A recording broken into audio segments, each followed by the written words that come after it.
welcome to an earlier in the evening than normal episode of Beer Field Fantasy Football. I am your host, Ad Hot BFF, with two P's. As always, joined by Dan Thury BFF with two F's. Dan, how are you? I see I'm great. See, we're rocking the same hat, but yours is on a different direction. Mine's backwards like usual. I'm rocking the DLF shirt because it's got to support DLF. It probably helped me win a bunch of trades that I probably shouldn't have won. I've had the day off, so I've been kind of plugging along on my database. And then awesome fun news, I bought a mini fridge. You bought a mini fridge? It's literally sitting right next to me. So there's this, like, you may see me awkwardly lean and grab a beer, but there's no more getting up and seeing my half pulled up shorts and showcasing half my ass with my boxers on. Well, that's really going to be. If you like that out there, I do apologize. You won't get to see that much. Really going to be a detriment to the show without Dan's half bare ass on here all the time. Right. But congratulations on your mini fridge. That is a big purchase and a big life investment. I do feel very accomplished right now. I just won an award or something. My adult thing today is I'm wearing Zubaz pants in Buffalo Bills colors. So. Or Cubs colors. However you want to put it. Here, I got to stand up. If only video worked on your behalf, I could see what you're actually If you were watching the YouTube stream, you could. That's true. Also, St. Louis Bourbon Society shirt. Shout out those guys. A lot of cool tastings they get to do. We've made them sit here too quiet for too long, so we are joined by Skip Newton. Skip is co-host of the Devy Happy Hour show. I'm going to let him read his co-host names because, quite frankly, I cannot pronounce that first last name.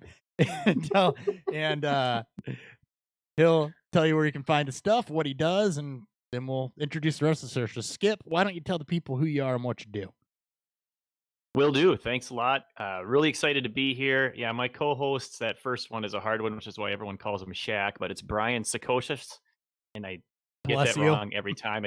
It sounds like I've been drinking for the last 3 hours when I say his last, but I actually haven't yet. I've been drinking for the last 3 hours. This is amazing. We're off to a good start. Dan's been drinking since 10.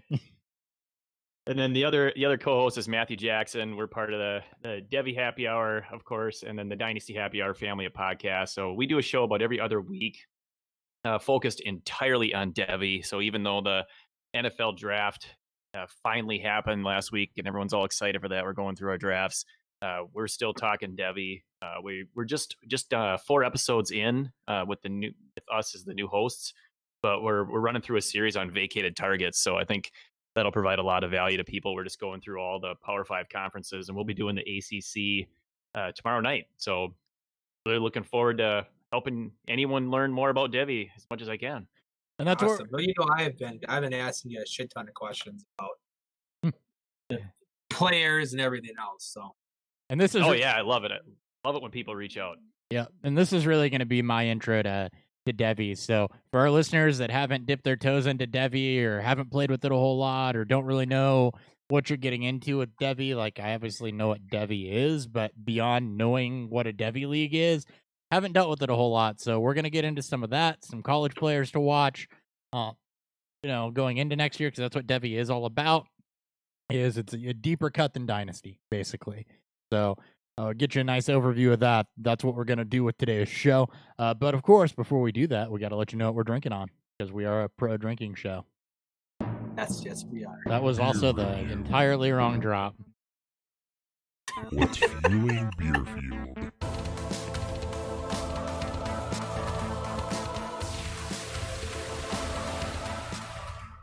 Because, why wouldn't it be?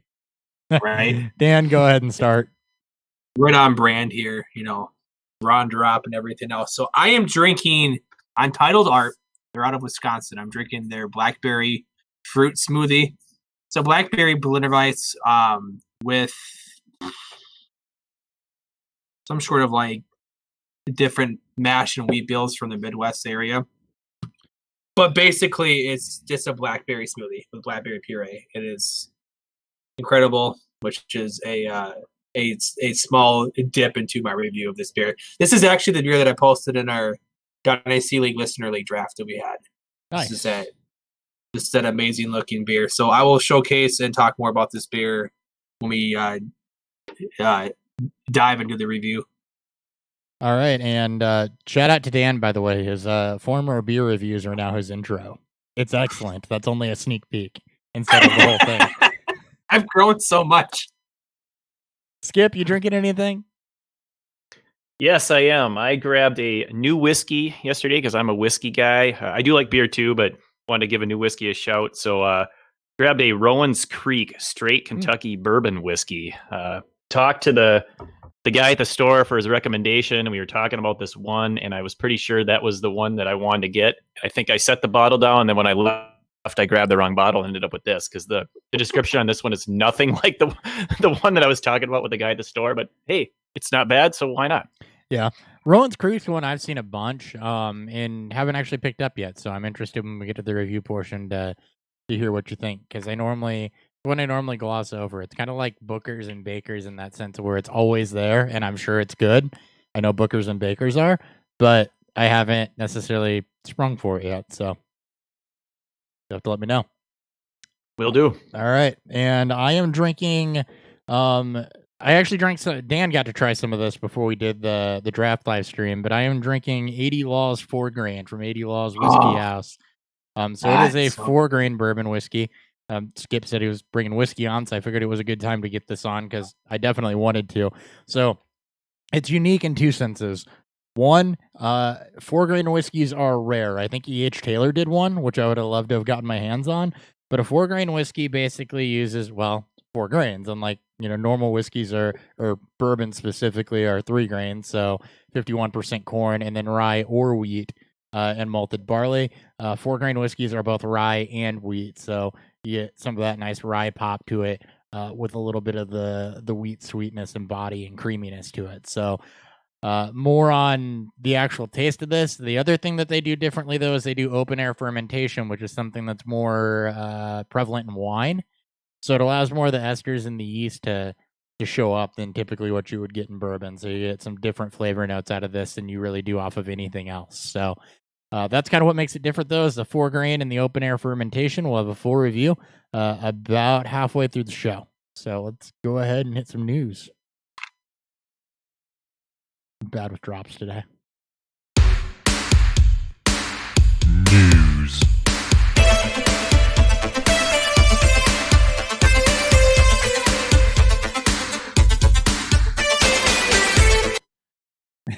I know what Dan's typing, and he's doing this just for him. All right, so we're going to go ahead and start off. Jets wide receiver depth chart news. Quincy Enunwa has been sent to the pup in May. So that officially ends the season. And his career's likely done after the neck injuries. There was some rift between him and the team last year in regards to those.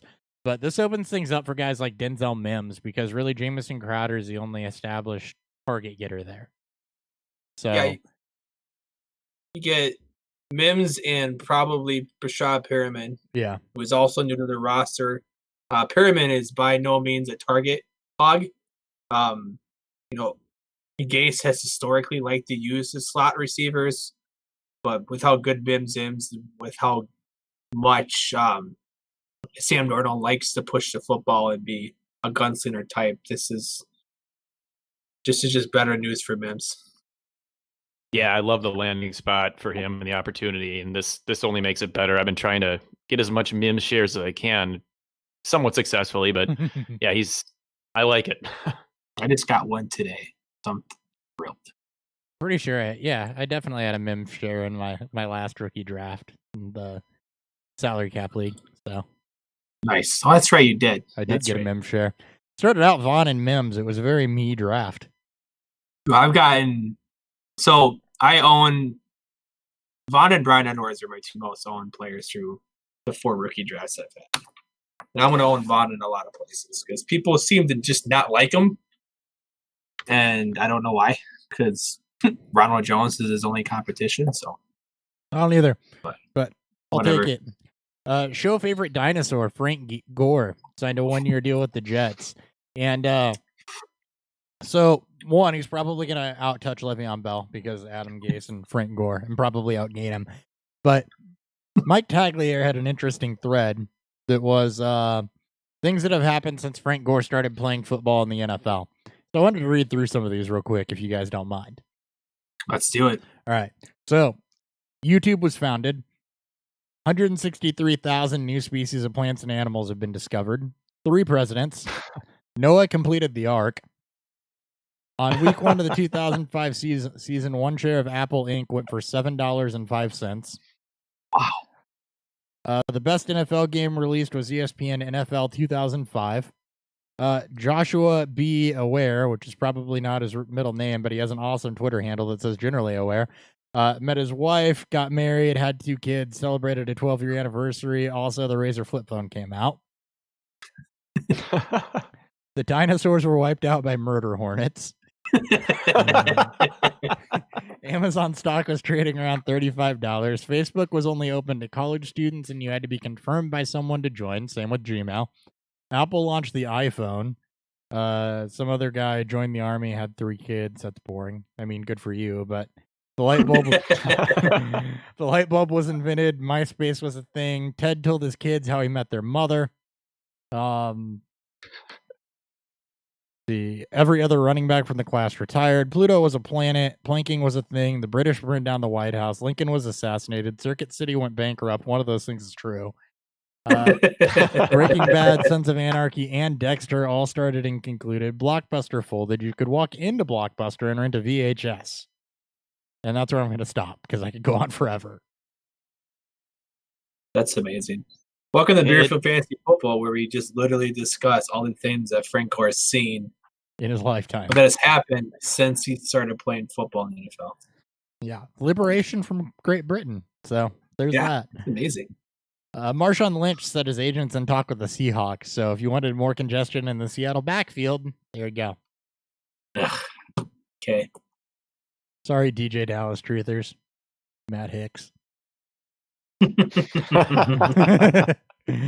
Cowboys signed Andy Dalton to a 1-year deal, and Twitter absolutely started reading way too much into it, I think. But I want your guys' takes on this.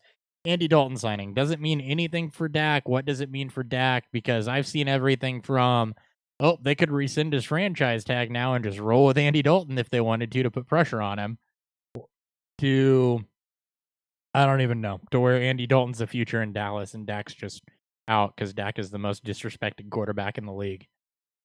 So, yeah, I feel like I've never seen a franchise hate on their starting quarterbacks as much as Dallas has hated on both Dak and Tony Romo. I'm not coming from a Vikings fan. Yeah, right. And I'm not a Cowboys fan by any means, but it's and we weren't super high on Dak, but we didn't really know what Dak was after his first season, and we got to see his progression as a quarterback he can play since then.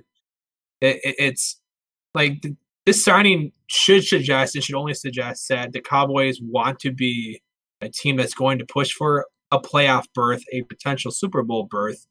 So as much as we like Cooper Rush here, you can't roll through, or you can't roll into the next season with a super unknown quarterback. So why not bring in a veteran quarterback? He's not there to take Dak's job. He's there to make sure if Dak gets injured, that the team doesn't completely fold over. Maybe this just means that the long-term extension talks are put on hold now. And just in case if Dak for some reason wants to hold out, they have some other, established quarterback in place, but there's no fucking way that Andy Dalton is the future of Dallas. No. Yeah, I got to agree.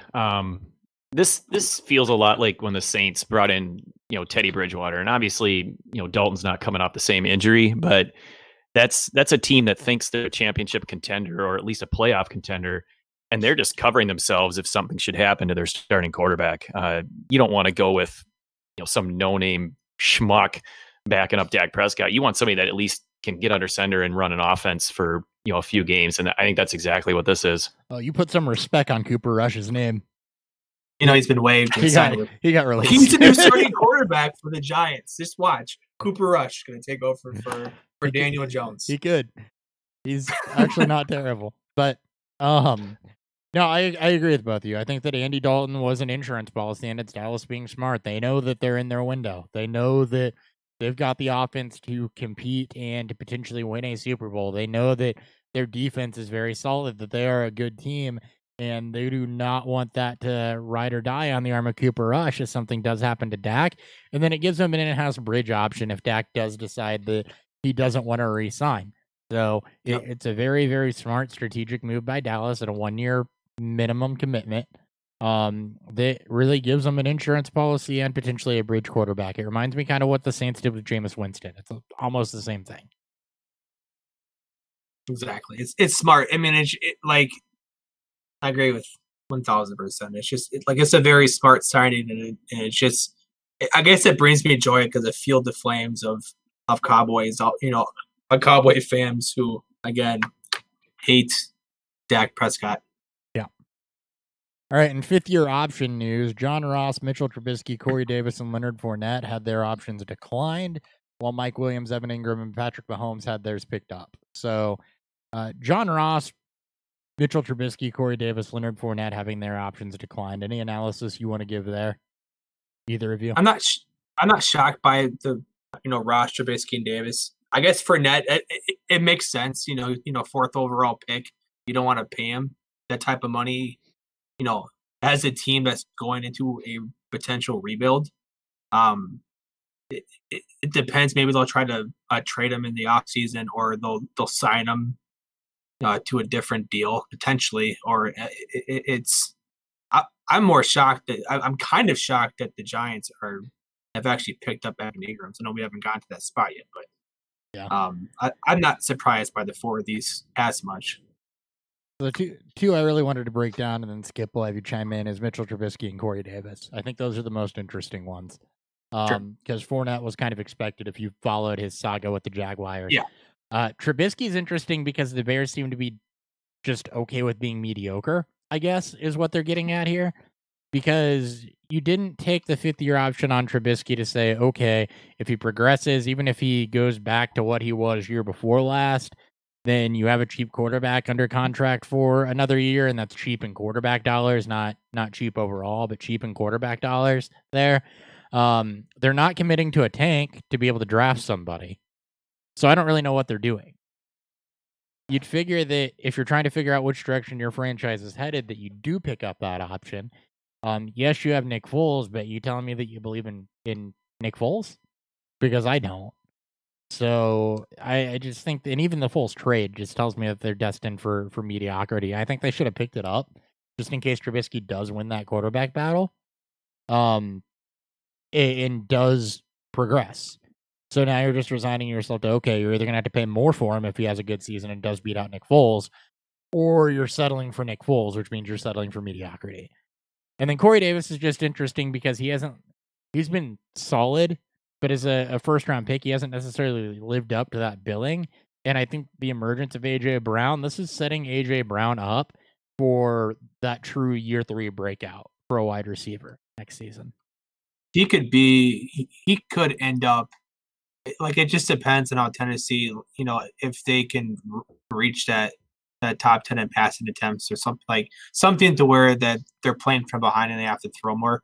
Brown could end up being a top 3 scoring receiver in 2021. Like, it's setting up to be that way, or like even this season, potentially. But it looks like it's probably 2021 is set. Like they may not bring anybody else in, or they may just ride on that Brown train.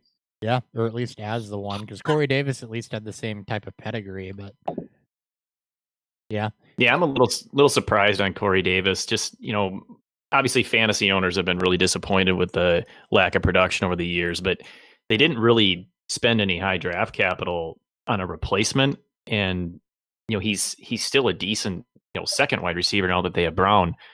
I would think they would have at least hedged their bet for one more year and given themselves another option. Right. But again, he was a high draft pick, so maybe it's a cost saving thing. They don't want to commit to the dollars. Who knows? That would be my guess.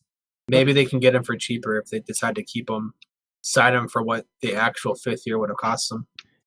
Yeah, well, that's kind of my thought too. Is that it's cost saving? I mean, they've gradually gotten younger on defense, but I know that a lot of those guys were older veterans, which are on higher price deals, and it was kind of the same thing with, I think, their line, and then you got Henry playing under the franchise tag. If they want to sign him long term, it kind of frees up some of that cash. and they just ain't Tannehill. So I don't know what their cap situation is specifically, but that's got to be the only way it makes sense. All right, and as far as picked up, Williams, Ingram, Mahomes. Williams was kind of in the same boat as Corey Davis to me, where I don't think he's necessarily lived up to the hype that was there for him. But he's a fine number 2. But he's in a situation where you're about to have Tyrod Taylor under center, and who knows?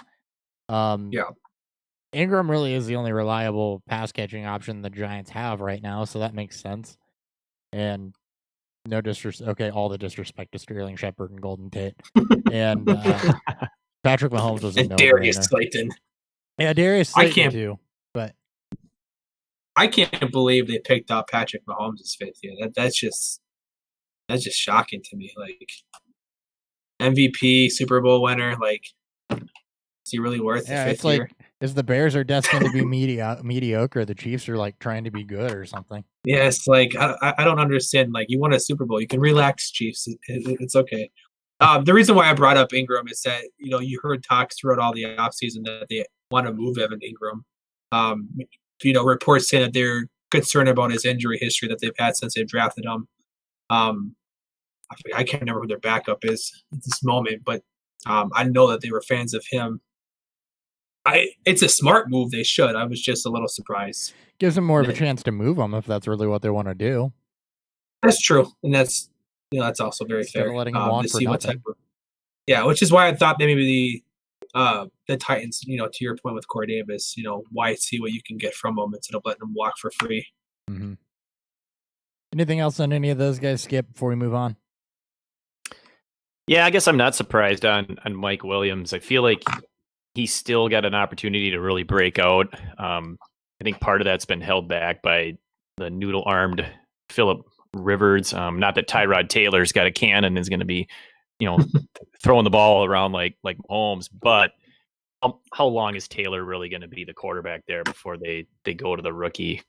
So that's 4 games. Yeah, I think that is the general consensus, isn't it? It's like, yeah, give him 4 games and then he'll be in. So I suppose they want to surround their rookie with as much talent as possible. Yeah. I would. That's probably true with Herbert and everything. So I could see that being the case. All right, Jets signed Chris Thompson of the Reds, formerly of the Redskins. So Jags. Sorry, Jags, Jets. They both start with a J and end with an S. The middle two letters aren't important. The Jaguars signed running back Chris Thompson, so he's with Jay Gruden again, and backing up Leonard Fournette. So probably going to cut into some of that receiving work, assuming he can stay healthy. And I'd imagine he slots in over Raquel Armstead right out of the gate, because that's not a thing if we are proving anything from last year. It's basically Fournette. If he gets hurt, you may even see like Laviska Shenault actually become the primary backup if anything, or the primary ball carrier if anything were to happen. Remember when Raquel Armstead was a thing? I own him somewhere. I don't know why. I have him in too many leagues still, so I'm praying that somehow happens. I'm not praying very hard. All right, and the Raiders waived Deshaun Kaiser. That was more so Dan just taking a shot at his 2017 quarterback rankings. Myself, yeah. They're like, if you want to go back, for a true cringeworthy first episode, just listen to our 2017 rookie QB breakdown. First ever show for the podcast, and how I horribly pronounce or profess my love for Deshaun Kaiser, and I have immediately regretted ever since. I think Colton's about to spring something big on us here in the chat too.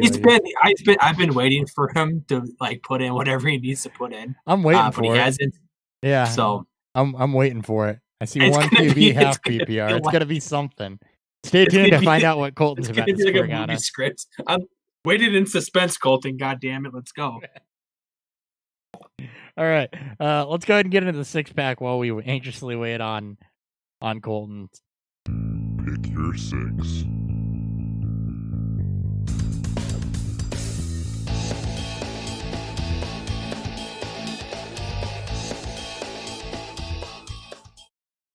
All right, hold on. On-air production meeting. Dan, you Yep. got the script pulled up, right? You. Okay, cool. You're going to run this segment because Okay. I want to be a listener and kind of a sub. Oh, yeah, Pitch in of with course. Sorry. questions I have because I know you've been dipping your toes into Devy. Skip, obviously, podcasts on Devy. I don't know much about it, so I'm going to take the role of a listener here, and I want you to lead this one. Awesome. Before we start, breaking news, I just acquired my first share of Jalen Hurts. So Congratulations. Thank you, guys. I appreciate it. All right, anyways, let's get to yes. Six-pack with Skip. Again, as Hopper alluded to, this is going to be based around Devy. There are some there are some of those fun questions. You kind of break the mold of this, but let's start off with the basics. This is an intro to Devy. As Hopper just mentioned, I am dipping my toes into the water. He hasn't even put on a swimsuit yet. So let's just get the biggest thing out of the way. Skip, what are the major differences between Devy and Dynasty leagues, and why would one prefer playing Devy over Dynasty? So the big difference, which is actually pretty simple, is that you can draft players while they're still in college. So you don't have to wait until they've declared for the NFL draft. The differences from there are depending really on your league. There's a lot of different flavors of Devy. I've heard some crazy deep leagues will actually let you draft kids that are still in high school, which sounds absolutely insane. I'm not doing that at all. Typically, leagues are going to require that the player is at least enrolled in a college, and then there's a lot of different flavors or variances you can do with Devy. Some leagues will, like the shallower Devys, they'll limit how many college players you can take, so they'll put a cap on it per the league. So like if it's a 12 team league, they might say, okay, once we hit 12 Devy players selected, then it's done. You can't take any more. That's a good way of kind of easing into it, dipping your toe into Devy, but not going all in, and then not depleting the rookie draft. So the majority of the focus is still on the rookie draft. Then there's other leagues that do a lot deeper. I'm in one that does 3 rounds of each. So we keep our drafts separate. We do a 3-round Devy, we do a 3-round rookie. And the one thing you're going to learn is that it sounds like that rookie draft isn't that great, and yeah, it's going to be really depleted, but you got to remember that the values of these players change so much from year to year, and you also get guys that are going to draft players that aren't eligible the next season for the NFL. So it's not like you're taking 3 rounds worth of people out of the pool. It's far less. But this last year was a great example where we did a 3-round Devy. Last year was a startup, and this year, the first 3 picks in our rookie draft were all LSU players because Burrow and Clyde Edwards-Helaire and Justin Jefferson, none of them were drafted. Wow. And then the first pick in our Devy draft this year was Jamar Chase because he wasn't drafted either. So he had a whole team worth of first round talent that all got missed by all 12 guys, and that's more common than you think. So that's the biggest difference, I would say. I mean, it's still a dynasty league. You're still building up your roster. It's just you have guys sit on your taxi squad for as long as it takes them to get in the NFL. There are crazy leagues, and I got into one this year called the Campus to Canton League, where you draft a full roster of college players, and you actually start them and gain points and run that league simultaneously to your NFL roster, which also has games and points, just like it's like we do today in fantasy. So you have 2 leagues going simultaneously, but then all those players that you have on your college team, as they go into the NFL, they just transition right over to your NFL roster. So it's about as it's like you have a triple it A really squad. is crazy. And when my co-host Shaq got me into this, I told him, I was like, man, this is way deeper than what I'm comfortable with, but I'm in because That's what she said. Yeah, exactly. I just looked at it as a chance to really learn a lot, and it's going to force me to get into guys that I normally wouldn't start looking into yet, and it's going to be a lot of fun, and it'll make me a lot better of a dynasty player and a Devy player in my other league. So I figured it's well worth the commitment. But it's nuts. Our our college side draft took a solid 4 weeks, and we're still doing the NFL startup, which started a week or so ago. I think we're halfway through, and they're big rosters, 45 rounds of college, 35 rounds of Holy NFL. shit. Wow. Yeah, he apparently waivers are not a thing in this league. Thankfully. So wait, so did you do? Is it auction draft? Or is it a snake? It's snake. No, it's a oh my god, an auction that would have been absolutely Slow funny. auction would be great. Slow auction. they're I love drafting slow for 2 auctions, years. It's a slow auction. Yeah, right. Oh, we it's just a snake, and then so basically we got to pick. He let us pick which did kind of a round robin to pick which pick you wanted in the draft. Yeah. And so if you got to pick first in the NFL or college side, then you would be the last person to get where you wanted to pick on the other side, whichever one you didn't choose. So I ended up right in the middle at like 6 and 7 of each. So it's been kind of nice. Gives me some time to think about my next pick before it comes up. And then of course I get my list together and then watch these guys just snipe away at the top of my board constantly. It's like, oh man, it's kind of like the auction draft we just had for rookies when I'm looking and watching Keyshawn Vaughn fall to me. I say, all right, who's picking in front of me? And I saw Hopper. I was like, and that's not going to work out well for me. I'm screwed. Yep. Didn't disappoint there, huh? No, I could have Right made on the pick brand. for you. Yep. You could. Yeah. I just joined. So my one Devy league I joined. I think it seems kind of like a bigger Devy league. You can have up to 25 Devy players on your taxi squad. And we did ours as a slow draft. We did our startup for the NFL players, and then we immediately did the startup for the Devy players. And thankfully, by that point, I had gone through the 2018 freshmen, and I knew a lot of these players, but there's still a lot of guys who hadn't broke out yet that are the 4 and 5 star recruits. So I'm constantly on 247 or on 247.com or whatever, and just trying to figure out who's ranked what. And it's been a crash course into learning more about the college players. And I'm actually excited. Like I've messaged you a few times about certain players, and like I watched Brock Purdy, which I can already tell you is going to be Hopper's favorite quarterback next year. You think? He's basically well, maybe not more so. He's definitely mine. He's got a little Baker to him, but we'll talk about him later on in the show. But yeah, it's definitely changed the tone of how I view even dynasty leagues, and it's going to help me with some of the more, I guess, casual dynasty leagues that I play in. Sure.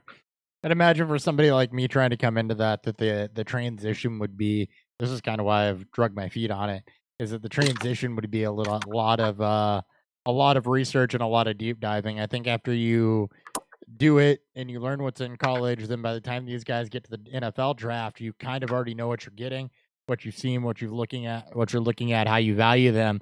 But there's just that transitional period where you got to figure out how you value, not for us doing this, not only the incoming rookies, but then everybody below them as well. Yeah, and then from like there, that's I imagine kind of it would make rookie evaluation easier going into the draft. Yeah, exactly. And that's what's kind of kept me even more excited with it, is that now for someone who wasn't a big fan of watching film, like I'm already going to have the, analytical side figured out before I even get through the season. And now I can sit back and I can watch games and I can kind of, pinpoint with what I like, what I don't like, and now hone more of my, my film watching skill, I guess, and not make the Sean Kaiser mistakes. and kind of figure out who I like, just just based on that and stuff. So it's been a difficult transition, but it's been like I feel like the payoff is definitely gonna be worth it. Sure. Yeah, I agree with that too, and it's the same way for me. I mean, I'm not I haven't been doing Devy for that long. I just really started getting into it full a year ago, and then started doing the podcast just this year. But once I got in, I got hooked on it. I think there's a lot of reasons to get into Devy. We can get into that soon. But yeah, it's the research, how deep of a dive you want to go. That obviously you're gonna depend on what type of league you're in. If you're in a deep league like you were talking about, where you got 25 Devy on your taxi, that's a really deep league. So you got a lot of players to look at. If you're in a shallower league, where it's only maybe 1 or 2 rounds, even 3, then your strategy can change a little bit. There's a lot of people out there on Twitter that provide a lot of good information. You can rely on them a little bit in rankings, and one of the strategies I like to go with in shallower leagues is, be careful how far away you're drafting these college players from when they are actually eligible to get into the NFL, because the farther out they are, the more things can change, and you waste too high of a pick on a guy, and then you end up getting screwed because he gets hurt, or he's transferring, he's got a lot of issues, got all the issues that a 18, 19-year-old can get into in college, if any of them are like I was way back when, back before Frank Gore was in the NFL. Exactly, yeah. Way before Frank Gore was in the NFL. So yeah, that's one of the things that I like to recommend to people too, if they're new to it. It's like, just if there's a tiebreaker on a player and they've got 2021 or 2022 eligibility, take the guy that's eligible first, because the bottom line is you're still trying to win in the NFL on your fantasy roster and get points. And if the guy's an extra year away, he's not going to give you any points. He's just going to sit there. So that's one of the things to consider for sure. Sure. Awesome. All right, Dan. All right, let's move on. Oops, sorry, Chris, go ahead. No, I was kicking it to you. All right, let's go on to side fun question here.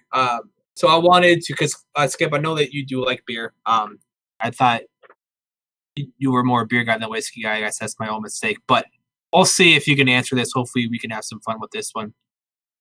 If you had to create your own 4-pack of beer, what beers would you throw in there and why?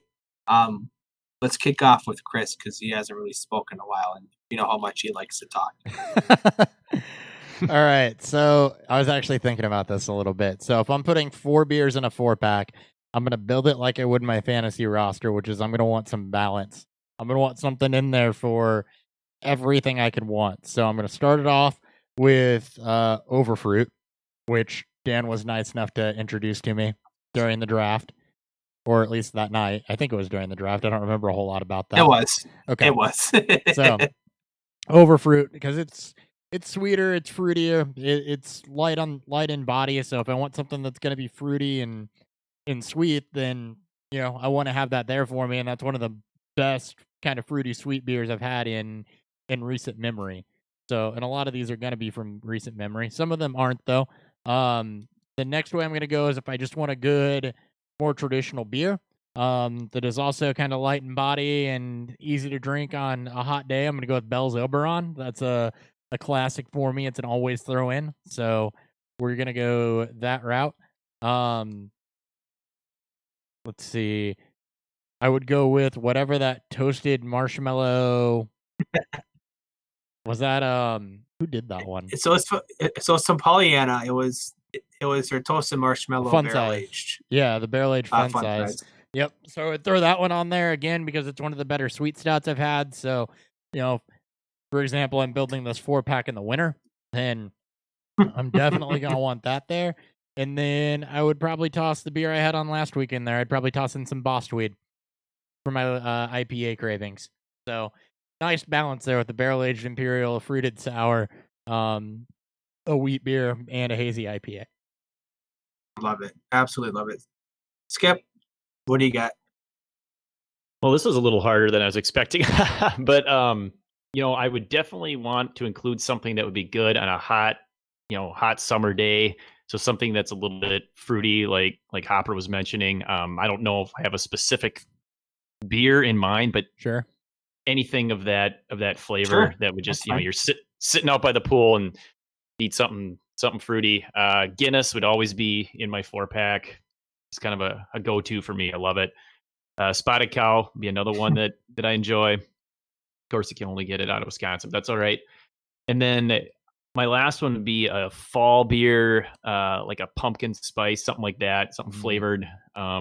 Oktoberfest in that genre of beer. Those are usually really good, in my opinion. So I would like those, and to be honest, I'm not a super picky beer drinker. If it's got got good flavor, I'm pretty open to what anyone would suggest. Like if the three of us were going out beer drinking, you guys said, "Here, you should try this." I guarantee you, I'd try it and probably like it. There'd be a lot of stuff. I think maybe the next time I'm in town visiting, we'll have to link up and we'll hit up some of the thousands of breweries I think Minnesota has opened up since I've moved down to Illinois. There's not rumor. We got a letter in the mail that they're going to put in a brewery.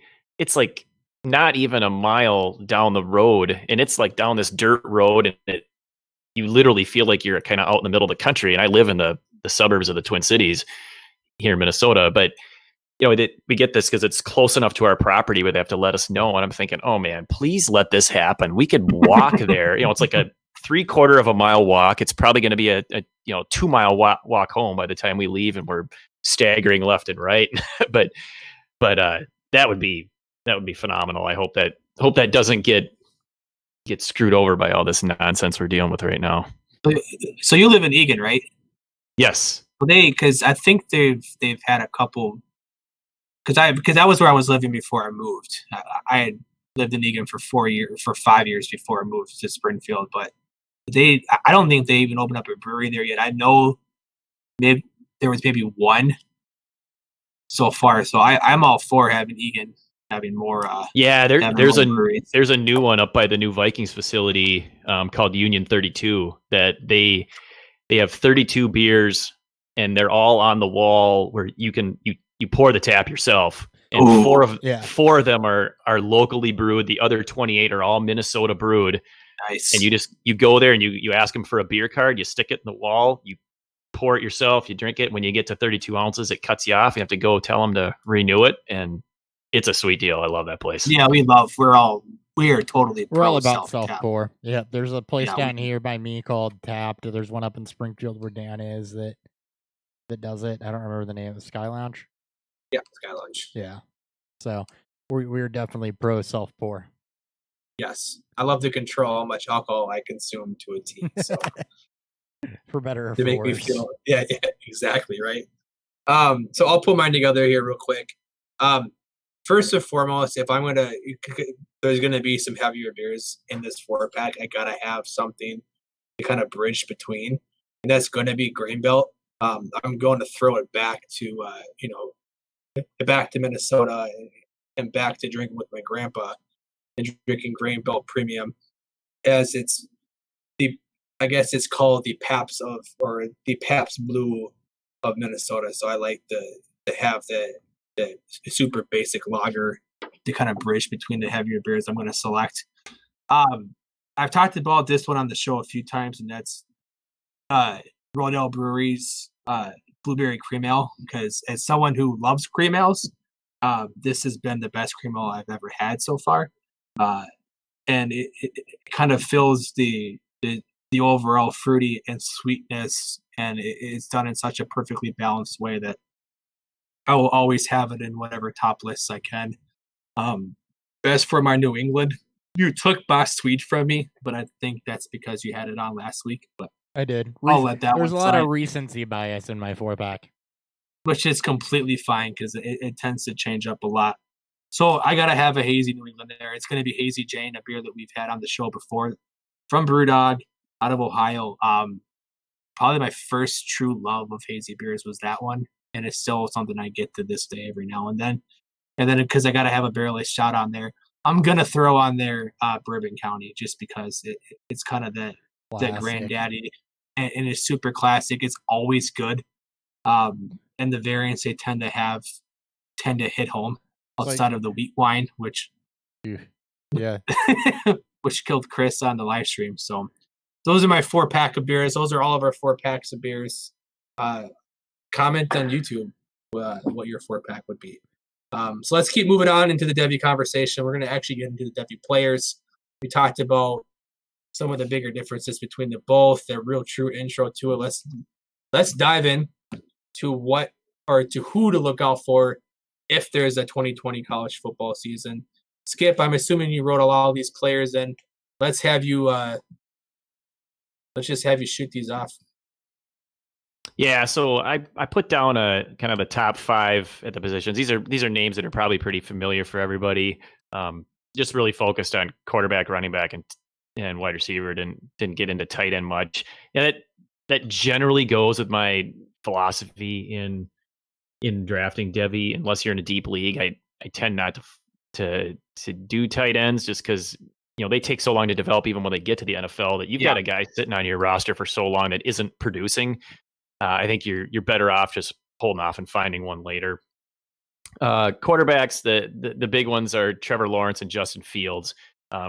Those guys are going to go 1, 2 in either order in any Devy startup, depending on who the person likes. But if it's a super flex, for sure, those guys are the ones. I mean, Trevor Lawrence from Clemson, Justin Fields from Ohio State. They're both eligible 2021.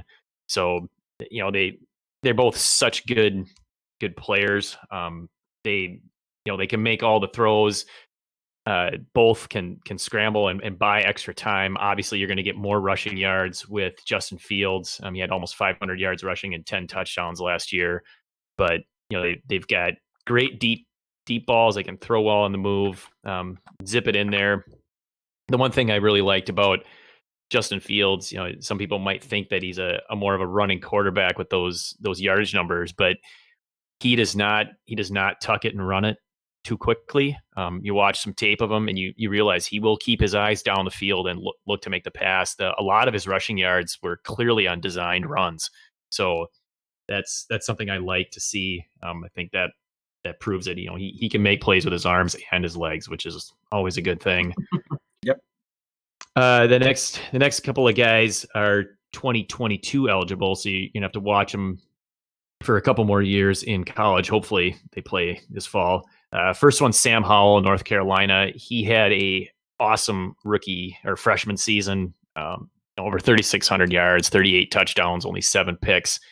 Just has a nice touch on corner routes and deep balls. He isn't afraid to squeeze it into tight spaces. Progresses through his reads really well. So I just like what I see. He's not going to get you a whole lot with his legs, but he can buy some time. And Keaton Slovis is the other one, a USC. He took over this year and really stepped up, and I think made some people take aware of just how good he really is. 3,500 yards, 30 touchdowns. Again, can move really well to buy time and makes all the throws. He has a pretty quick release and he makes quick decisions. Nice strong arm, but also has a nice touch on shorter passes. And he will keep his eyes down the field. He definitely wants to throw the ball first. And then the last guy was the one we kind of mentioned and foreshadowed earlier, Brock Purdy from Iowa State.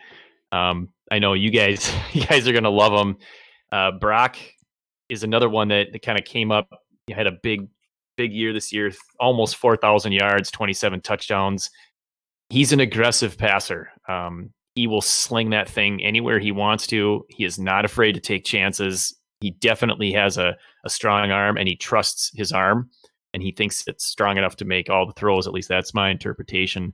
And he's good at buying time in the pocket as well. So those are kind of your big 4 quarterback or big 5 quarterbacks. Anything on those guys you want to jump in on? Yeah, so I mean, obviously Trevor Lawrence and Justin Fields are I just said are your 1 and 2. They'll be the first 2 picks probably in the actual NFL draft unless something crazy happens, which we've seen. Joe Burrow coming out of nowhere and become the 101. Lawrence has had the pedigree since high school. He's a 5-star recruit. He was the number 1 recruit in 2017 as a nation. Mr. Sunshine himself put himself on center stage, won that national championship his freshman year. Justin Fields, I'm always a little nervous with Ohio State quarterbacks because we really haven't seen one be good in the NFL. I mean, I may be wrong at some point, but it's not like Dwayne Haskins has lit up the field so far. Not in recent memory. I mean, it's been a while since we've seen one. Cardale Jones struggled in the XFL. Oh God. So it'll be interesting to see how Fields puts together, his junior season. And as for Holland Slavis, I haven't watched them yet. I've tracked their freshman years. Slavis is someone that that truly stood out. Maybe it's because of the weapons he had running with Amon Ra and Michael Pittman. Amongst those two top receivers, Pittman being drafted this year by the Colts in the second round. So we'll see how his sophomore season. Brock Purdy, it's I don't know what it is about him. He's got a little Baker to him, as I told you in our message in our DMs, Skip. He's a very arrogant passer. The guy literally thinks he can make every single throw. Okay, I'm gonna love this. He gets into a lot of trouble. The biggest thing you're going to notice as a negative is that he falls in love with his first read way too soon and way too much. He doesn't come off of it quickly. And he looks to run before he throws. He'll look to run he'll look to run when the pocket breaks down instead of trying to keep the play moving to throw it further downfield. He'll want to take off and run. And that may be alongside with how mediocre Iowa State's offensive line is. But he's got some I love watching this film. He's a bit undersized, so at 6'1", 210. But we've seen smaller quarterbacks be completely fine in the NFL. So I like this list. I have absolutely no problem with it. You're going to see guys like Trey Lance come up later on in the show that are going to probably slide up into most people's top 5 quarterbacks in 2021. But I couldn't not leave this list and not talk about my boy Brock Purdy. So let's move on to running backs. Unless you want to add anything else, Skip. No, I'm good. Let's do running backs. Again, the top 5. I think it's pretty cut and dry with the 1, 2. And again, you're going to see it in any order. Travis Etienne from Clemson and Chuba Hubbard from Oklahoma State. They're in everybody's top 2 of running backs. People were surprised that both these guys chose to go back to college. They were 2020 eligible. Etienne is just dynamic, and he's got more speed than any running back you're going to find. I mean, this guy is electric. Yeah. So that is his number one trait.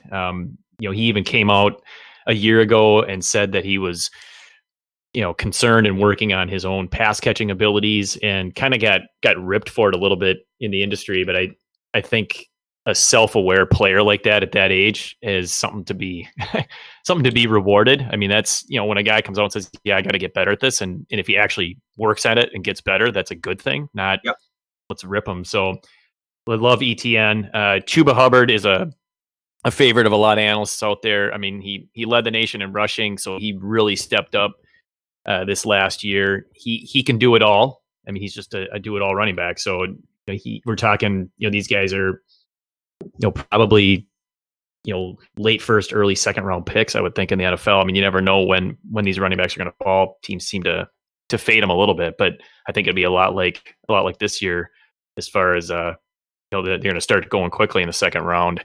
Najee Harris is out of Alabama, and Max Borghi out of Washington State, and Breece Hall from Iowa State are the last 3. Najee Harris is a workhorse. This guy's a big kid. Obviously plays for a great program in Alabama, but he is a prototypical 3-down running back. So he might not be as high on some people's lists, only because Alabama spreads it around, but he definitely should be. Yeah, you don't want to fade him. And Max Borghi from Washington State, if you're not familiar with him, he might be the best pass catching running back in the nation. This guy catches a ton of balls, and he looks, dynamic doing it.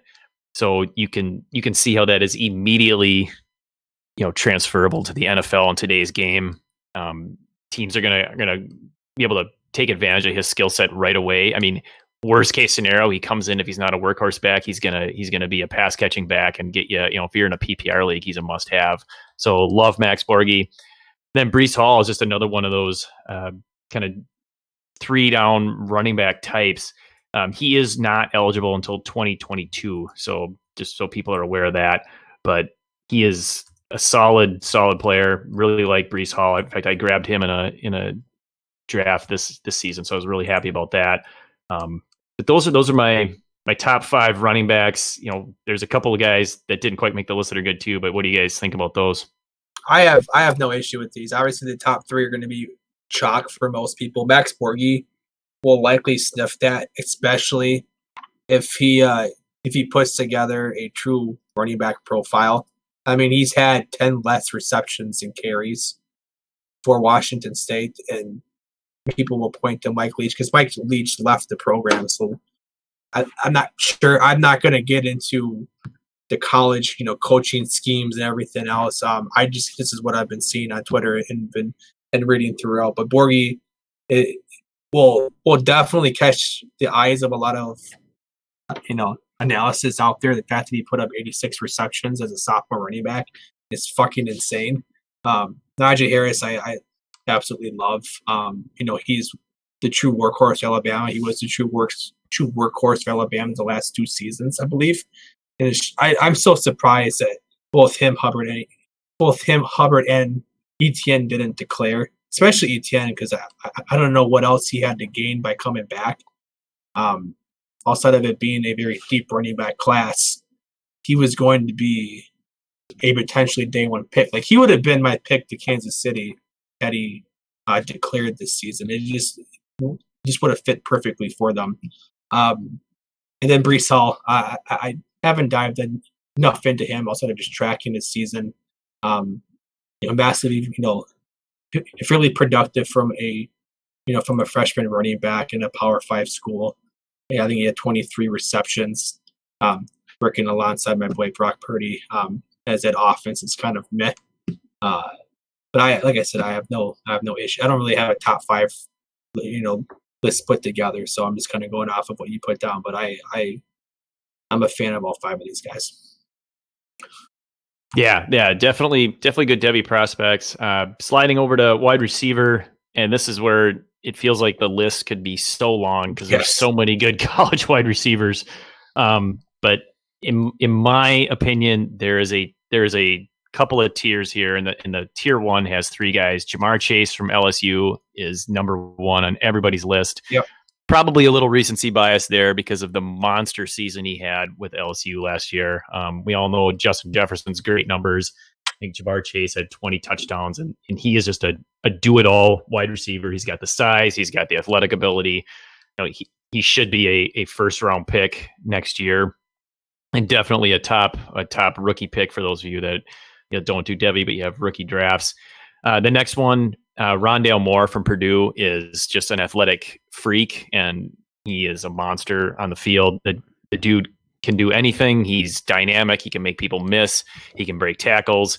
He can run all routes. He didn't have as great of a sophomore season because of an injury, but his freshman year was ridiculous. I mean, just absurd. So, he would have been number 1 on this list if we'd have had this conversation a year ago. So that he's that good. But just because of the injury and the faded stats, people should not be looking down on Rondale Moore. He's phenomenal. And then the third one is one of my personal favorites, of course, because I am a graduate from the University of Minnesota. Rashad Bateman, row the boat, baby. He had a great freshman year 2 years ago, and then picked it up with a phenomenal sophomore season, really broke out. And that's despite the fact that Tyler Johnson was on the same team. This guy can do it all. He runs routes all over the field, but he can beat you deep. He can run routes over the middle, can make really difficult catches, one-handed catches, contested balls. He's just turned into a phenomenal prospect. So his stock rose incredibly this last season. The next 2 guys, and this is where you're going to get a lot more debate depending on who you talk to. And I'm sure by the end of the college season, even my next 2 guys will change. But I've got George Pickens from Georgia. He's a 2022 eligible player. This guy is your prototypical number 1 true wide receiver prospect. I mean, he's got the size, he's got the athletic ability. He's an animal out there. If he can continue to develop at Georgia, and of course they don't throw the ball a ton, so he's a little bit limited in that regard, but because they're just kicking out running backs left and right. But I love George Pickens. And then the next one is Justin Ross from Clemson. Clemson always seems to have a top wide receiver, so they're just going to pick up where they left off. And this guy, just watching tape of the quarterback, watching Lawrence, you can't help but hear the name Ross constantly throughout it. I mean, the guy gets open deep, he goes across the middle, solid player. Yeah, I like, just like you said, you can debate heavily on how you want to rank these players. I'm interested to see how potentially far Chase could fall if the regression to LSU was hit pretty hard without Joe Burrow, without that entire offense, without a lot of those players gone. The biggest one being Joe Brady leaving to the NFL. Like, there's going to be regression, and we've seen recency bias hit. I mean, look at Justin Ross. We were talking about Justin Ross is being talked about as the number one Devy receiver after Clemson came back and beat Alabama in the championship game. 2 years later, he's barely in people's top 5. So we've seen a lot of change. Rondell Moore, obviously the biggest question is going to be size. Is he actually 5'9" and 185 pounds? Like, if he comes into the combine and he measures at 5'7", Twitter is going to fucking break because of all the profiles of all the databases people have put together. 5'7" receivers are not a thing, and that's where you're going to see some debate there. But there's no question how dynamic of a player he is when he's healthy. I also want to see how he plays with one of my favorite receivers out of Purdue, David Bell, who's got the prototypical size as an outside alpha receiver. So I'll be really interested to see how Purdue uses both of their dynamic outside production. Obviously, Bateman, don't need to talk much about him. He's a fucking goat in my mind. I own both Bateman and Pickens. I took them both in my auction startup. I love the big alpha outside type of targets. Pickens is going to be someone that gets overlooked because he plays for Georgia, and the fact that Jamie Newsom is his quarterback may also hurt him. So I there's more to add to this list. I don't want to keep a whole lot of time running down to this because if you need to go out there and keep looking, there's a lot of good content, including Skip's podcast. If you want to listen and hear more about these receivers, we will definitely he'll definitely dive more into them on his show, and then just the amount of content you can find out there. But this is a good introduction to the players to look out for on top of Devy boards and into the 2020 college football season. Let's jump into a beer review and give Hopper a chance to talk again. Beer review.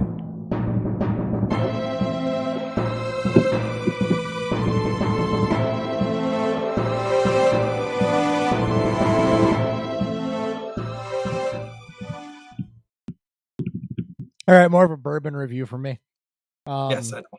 So, further reminder, 80 Laws 4 grain from Laws Whiskey House out in Colorado. So this is not a Kentucky bourbon. It's actually Colorado bourbon.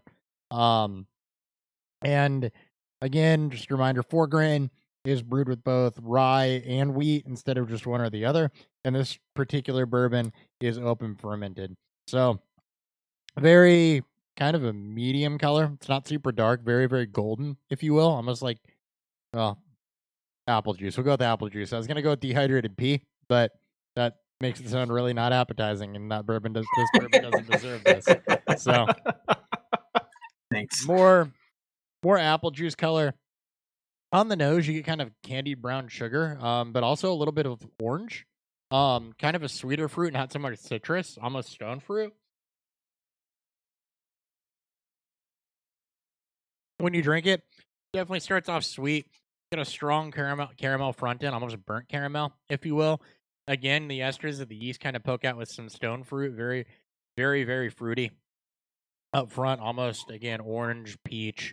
You do get a pop from the rye spice before it finishes. It's almost a charred oak, kind of leathery, a little bit of cocoa there too. So overall, it's kind of the best of all worlds of bourbon. If that's what you're into, you've got a nice char, a nice oak back into it. With a taste that lingers. There's a nice rye pop in the middle, and it starts off very, very sweet. So whatever side of bourbon you're on or that you like, this is a little bit for everybody, and it's got really, really good balance. All of it plays real nicely together to balance it out on your palate. So super good. It's a lot better than I thought it was going to be when I just randomly picked it up off the shelf, and I'm super glad I did because it was well worth the $55 for the bottle. Skip, why don't you review your new whiskey that you just picked up?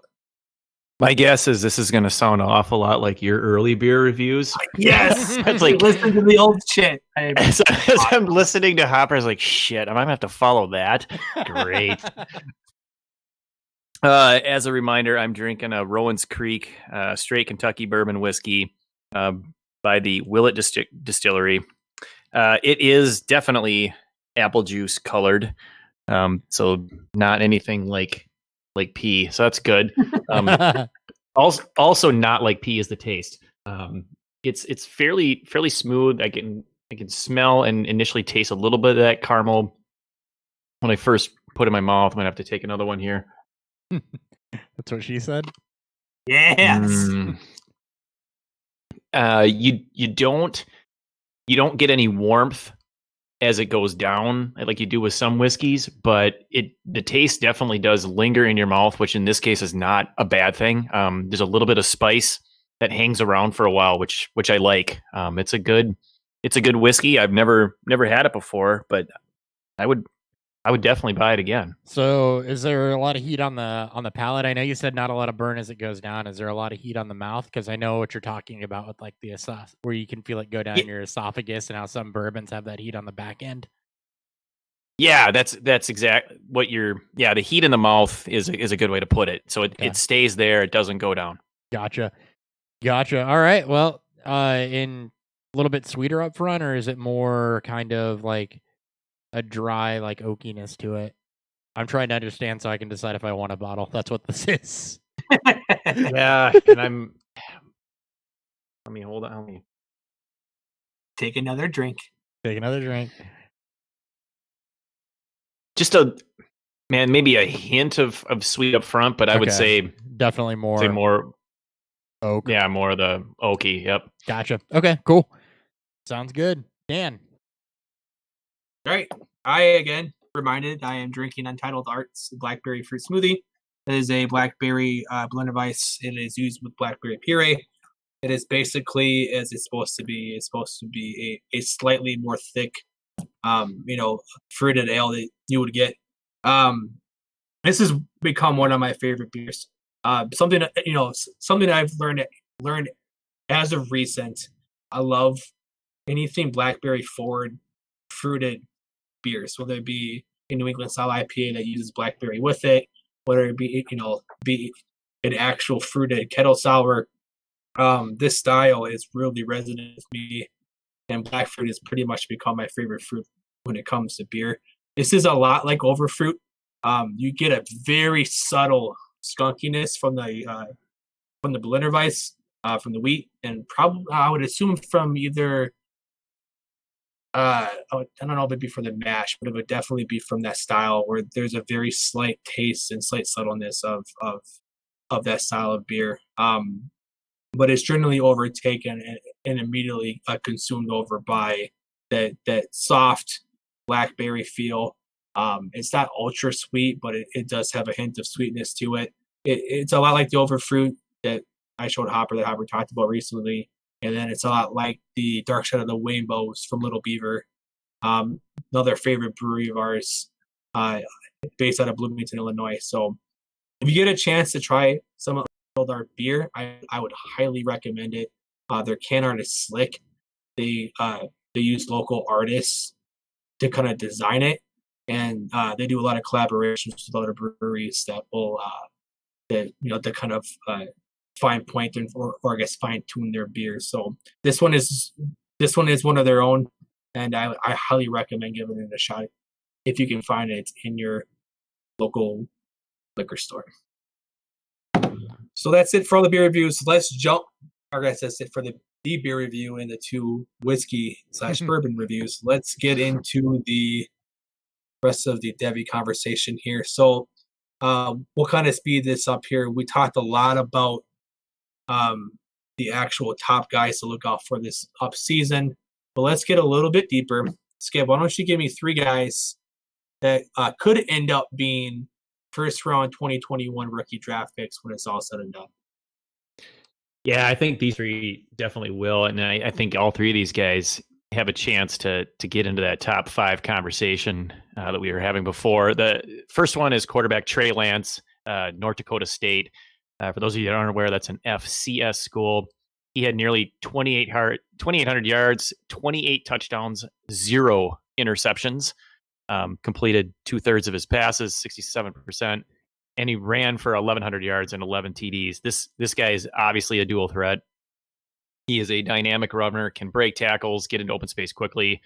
I wouldn't classify him as Lamar Jackson athletic, but that's comparing him to, a freak. But he moves well, and he makes really subtle cuts to avoid tacklers. But he also keeps his eyes downfield when he's moving in the pocket to buy time. He's got a nice strong arm and good touch on the shorter passes. So he's my one guy where I think by the end of the college season, going into NFL, I mean, there's already talk that he could slip into the first round of the NFL draft. So this guy's moving up the list quickly. Second guy, and he's a personal favorite of myself and a few others, is running back Journey Brown from Penn State. He didn't have the stats that might pop out to you, 890 yards, 12 touchdowns, 15 catches for 134 yards and a score, but didn't fumble the ball. But if you look more closely, they shared the workload a lot at Penn State. And the last 5 games, he had 78 carries for 593 yards and 9 scores. So he really finished strong. He set a Penn State Bowl record in the Cotton Bowl with just over 200 yards, breaking the record previously held by a guy you guys might have heard of, Saquon Barkley. Yep. He is lightning fast. He ran a 10.4 300 meters in the high school state championships, which broke the record held by 1985 U.S. Olympian Leroy Burrell, which happened before Frank Gore got into the NFL. Are you sure? So yeah, I think. Are you positive? But when you watch this guy, he just keeps his legs moving throughout tackles and just runs right through them. And then he accelerates quickly into open space. He's got nice balance and he looks natural catching the ball. I think if you give him a full season, he's gonna catch more passes. And usually the barrier we look for within running backs in college is like that 20 catch barrier. If a guy can get more than 20 catches in college, that's a pretty good number. And that's kind of the number we're looking for. The third one, wide receiver. Again, this guy is shooting up boards. Tamorrion Terry from Florida State. Ideal size, 6'4", 203 pounds. He had a breakout season with 60 catches, almost 1,200 yards, and 9 touchdowns, averaging nearly 20 a catch. Interesting records from Terry. He was the second highest NCAA receiver with at least 15 touchdowns over the last decade. On average, as far as the length of touchdown, he averaged almost 49 yards per touchdown. Jesus. Yeah, it's crazy. He is big play, all over them, but they're not all just running, 9 routes and getting bombs thrown at him. I mean, he could take short passes and make a guy miss, and then he's off and running. The speed is obvious when you watch him. He's 6'4", he's got long strides, and he just pulls away from defenders. Watching him run, and I shouldn't even say the name, but fuck it, I'm gonna. I had this Frank Gore. yeah, I totally like Frank Gore. He reminded me of his running style, just the running style of Randy Moss, and I was like, wow. That's something you don't see as often. He's not Randy Moss. I mean, we're not talking about a guy that's gonna go up and just win contested catches against double teams and make guys look foolish in the NFL, but that's the kind of speed he has where just the long strides just covers ground quickly. He is shifty enough to make guys miss, and he can break some tackles. And he does, like I said, doesn't run just the 9 routes. He'll go over the middle, take a hit, and he can win some contested balls. So really like Tamorrion Terry. The more I watch him, this guy's going to pop, assuming there's a college season, and I think he's going to slide into that top 5 pretty easily.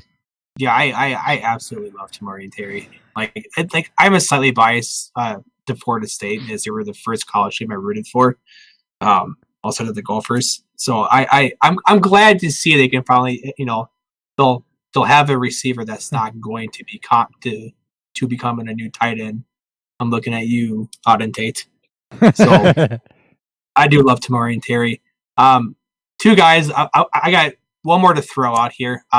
As much as I want to talk about Kenneth Gainwell, I don't think he's going to declare after the 2020 season. But I will talk about Keontae Ingram out of Texas. A guy that like his draft capital is going to be really hit on, or it's going to be really dependent on how athletic he is. But he has size to be an every down back, 6 foot, 220 pounds. You'd hope for better production profile coming out of Texas, but it's also Texas that hasn't really done much. They got the number 2 running back recruit, 5-star. I can't remember his name now, so he will have some competition. But if you're looking for that next kind of shorter, even though he's not very short, great contact balance and has a good catchy profile to him, I got my eyes out on him. He did break out his sophomore season, and he hasn't been able to, like I said, put out those eye-popping numbers in which you want to see. But he's an underrated guy that I'm excited to hopefully see rise up if there's a college football this season. So that's just one guy there. I don't really get into. I haven't dived in enough, and it's comfortable enough to really throw a bunch of players out there. But he's definitely one that I got my eyes on. Before we jump on, we got Colton finally answered our question. he went for a jog. He went for a job. He came back so that we're still live. So, Hopper, do you want to answer this on air? Yeah, so I'll take the first part, and then we'll ask the Devy question too, because we wanted to know about a potential comp for Lance. So, wanted to know though with this draft and single quarterback if there's overall thoughts on this. So, quarterback Wentz, Matty Ice. For single quarterback, I like that. You've got 2 starters, 12 teams. So he's been trading up, but quarterback Wentz and Matty Ice. You got 2 starters. I like that. That's perfectly fine there. Wentz is fragile. Matt Ryan's a perfectly solid plug-in if you need him, or even to play matchups there. Running back Saquon Barkley, Clyde Edwards-Helaire, Devin Singletary, Akers, Dobbins, and Zach Moss. So he's got the 2-headed something that's not threatening in Buffalo. But it's going to be one of those 2, if not both, though. Barkley, Edwards-Helaire, Akers. I mean, you've got Barkley basically, and then some dart throws. A lot of young upside talent there, though, that I think is well split long term. And you're definitely, maybe the first couple weeks might be a little dicey as teams really figure out what they're doing. But I think that you're definitely going to hit on it, probably at least 2 of those rookie running backs. Right out of the gate. Wide receiver, Hopkins, Keenan Allen, Kenny Golladay, Allen Robinson, N'Keal Harry, Preston Williams, Jerry Jeudy, Jalen Reagor, Denzel Mims, Higgins, and Laviska Shenault. T. Higgins, Laviska Shenault. Again, a lot of young talent there, a lot of young upside there. Hopkins is your 1, is still pretty solid, even though we don't think he's going to be elite here. He's still definitely going to be a wide receiver 1. Keenan Allen, you're going to have some drop-off, but even if that happens, you're pretty well insulated with at least Golladay, assuming Stafford can stay healthy, and potentially Robinson, too, if the Bears ever figure out how to throw something that isn't a bubble screen. And then it tied in Kittle and Fant. So I would say that team looks pretty damn good, especially from a dynasty perspective and being built long-term. Yeah, there's not a lot to add. I would say maybe add one more quarterback, maybe add a younger guy that you can kind of groom up. Just in case if something does happen to Wentz and Jacob Eason. With Matty Ice's age, you can literally add anybody. Yeah, it is a good chance to take a shot at a guy like Jacob Eason or Jalen Hurts, honestly. Yeah, we are setting out players. At least I am. I'm assuming Hopper will be again. We'll be setting out players again this year. It might be a little more difficult given the massive unknown in the offseason, but we probably will. Yeah, there's not a lot to add to your team. Like I said in the comments, I feel like this is like a slight humble brag to how good this team looks because while you have aging receivers, you back them up with a lot of young receiver talent. So there's nowhere that you need to get young in. Maybe add some more running backs if you are making that championship run. you can probably try to go out there and add a more established running back if you made the one. So A lot of high probability lottery tickets. Some idiot picked up Easton in the third. I was going to snag him in the fourth. That sucks. And then throwing it to Skip. And by the way, I thought I heard an ice cube, which brings up a good point. I forgot to mention this in the review. I am drinking the 80 Laws straight, so no water, no ice or anything.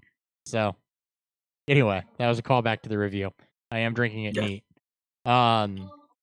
So anyway, more of a question for Skip here. I also wanted to know if Lance was a possible comp to Colin Kaepernick. So do you want to compare and contrast there? I was trying to think of who I would compare him to, and that's not a bad one. I was thinking maybe a taller Russell Wilson, because Wilson was known for being short when he came out, and there were some concerns there, and obviously those concerns were misplaced. But because he's a big kid, he's 6'3", so his size is almost exactly like Justin Fields. So if you've watched Justin Fields at Ohio State, you're really talking almost the same look and the same player. The North Dakota State lets him run the ball more, obviously, with the 1,100 yards. I mean, so he's a more dynamic runner just by design, and I think he's a lot faster to tuck it and run. Probably just a nature of their offense, but yeah, that's he's that kind of runner. I would say of the Colin Kaepernick athletic ability. That's a good comp. I like that because he will definitely be one of the more athletic quarterbacks in the NFL when he gets there. I mean, this kid can run the ball, but throw it as well. All right, awesome. Dan, back to you. Back to me. Let's go back to the last kind of fun beerish question. This one kind of came to me, and I figured maybe I should approach this one in a little bit sooner or a little bit later on so we can have a little more thought to it. But fuck it, we do it live and we shoot from the hip. So question is, what two breweries do you want to see do a collaboration, and what style of beer would you want them to make? Let's start it off with Chris. All right, so I did have some time to think about this and read ahead while I was listening, and Of course. so and what I came up with was this. It's obviously gonna be something barrel aged stout, probably a barrel aged imperial. I would want Pollyanna and Southern Tier to collaborate because as a lineup, those two do some of the best barrel aged stouts that I've tasted. Special shout out to, I don't remember the name of the brewery, but has the elephant on the can, did the 4-pack. You know what I'm talking about, Dan? Oh. Elephant? Buckle Down. Oh, fuck. Oh, Buckle Down. Buckle Down. Yes. Yep. Special shout out to Buckle Down, but they did mostly fruited with their imperial stouts, and Pollyanna and Southern Tier both go a little bit sweeter. So I would love to see what those two could come up with as some of the best barrel-aged sweet stouts and the adjuncts they use. I think they complement each other really well. So I'd love to see what they could do together. Skip, do you want to make an attempt? I don't think there's any way I could possibly even fake a halfway sounding intelligent answer on this one. So basically me for 2 seasons. It's like me not talking Devy. I don't think I could fake a halfway intelligent take, so I'm just going to shut up. What a perfect question for this show. Dan? I'm going to go on a little bit different trail here. I want to see what Old Nation, and I want to see either Trillium or Treehouse, one of the bigger East Coast, New England style, type of breweries out there can do with the Midwest kind of startup brewery that got the hazy beer on the trail. I want to know what these two guys could put together. Maybe we get some crazy ass Boss Sweet type of collaboration, but I want to see.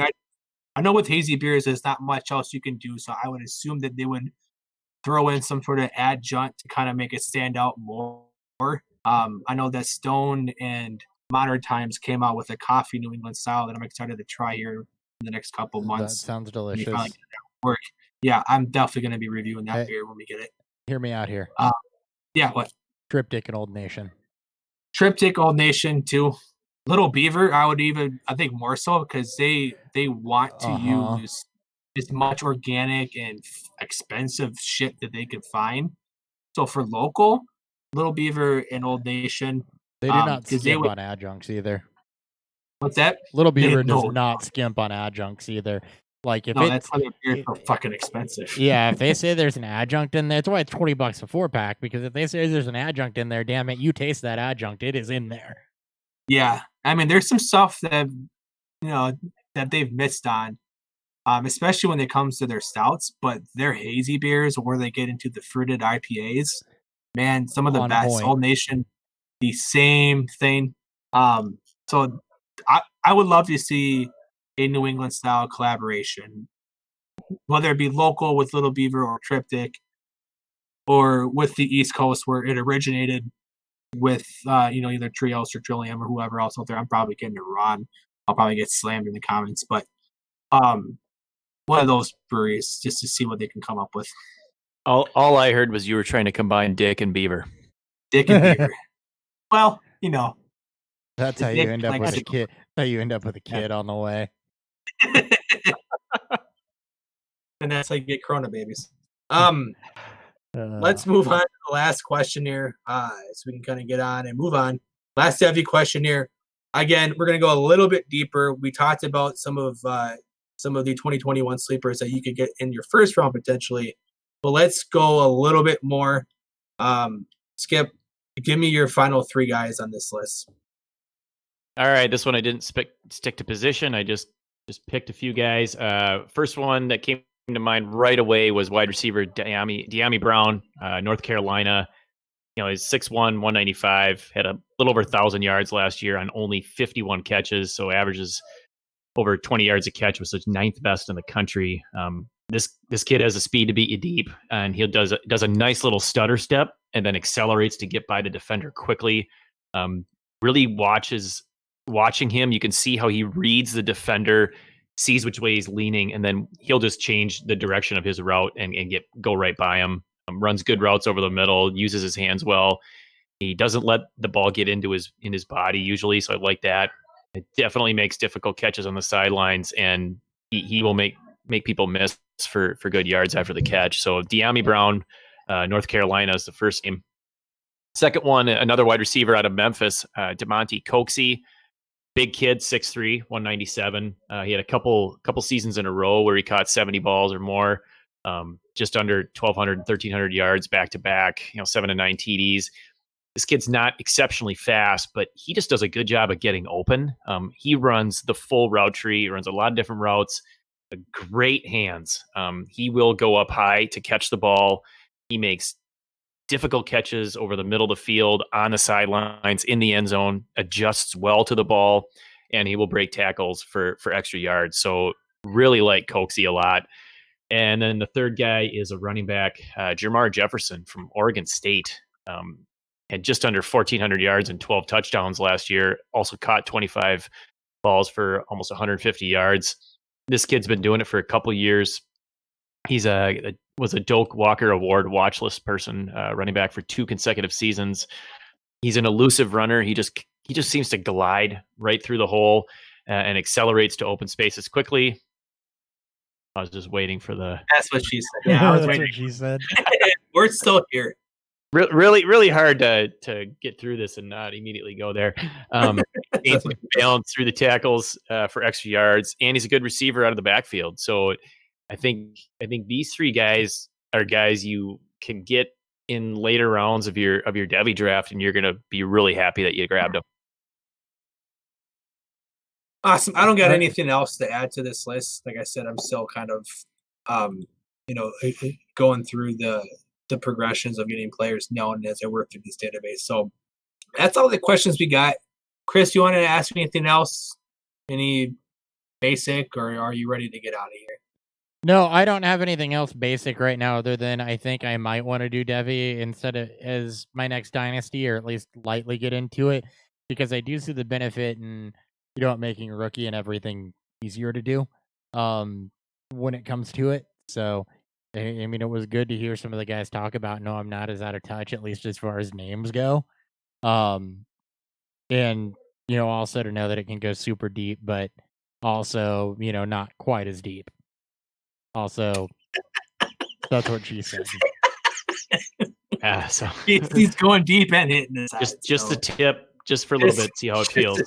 Yeah, I want to start Just- out with just the tip, and then we can progress from there. So Jesus. that's a good place to end this show. Yes, yeah, yep. All right, Skip, why don't you give them one more time where you're at, shout out your podcast, how often they can find you, where they can find you, where they can get your podcast, all of that fun stuff, because there was a lot of good information in this episode, a lot of good player breakdowns, and I'm sure our Devy listeners are going to want more of it. Yeah, absolutely. Again, name's Skip Newton from the Devy Happy Hour. We try to do a podcast every couple weeks, really get into the deep Devy stuff. I'm at Newton31 on Twitter. Always welcome to answer any questions. Reach out whenever you want. My DMs are open. Co-hosts are Brian Sakosius or Shaq and Matthew Jackson, and we're just part of the Dynasty Happy Hour family of podcasts. So appreciate anyone listening, and let us know how we can help. All right, we are at Beerfield FF, Beerfield Fantasy Football on YouTube, where you can hang out, ask questions, shoot the shit with us, drink with us, whatever you want to do. I'm at Hot BFF with 2 Ps every Wednesday-ish on podcast for us, so be sure you hit the like and notification icon, because that'll actually tell you when we're recording it, even though the audio releases on Wednesdays. Dan? I am at 3BFF with 2 Fs. Super special guest for next week. As much as I love learning about Devy and as much as I love interacting with Skip Newton, it's going to be an absolute pleasure to get on Keith Cummins from CBS Sports. So super pumped for that. Tune in to that show. You guys have a great night, and we'll see you next week. Oh, yeah, we should have hyped that, because that's definitely, I'm hyped for it. So I'm really excited There's about a lot that of hype one. for this. So So we're not good at this stuff, as No. you guys. Heath is awesome. Love Heath. Yes. All right. Later. Bye. See ya.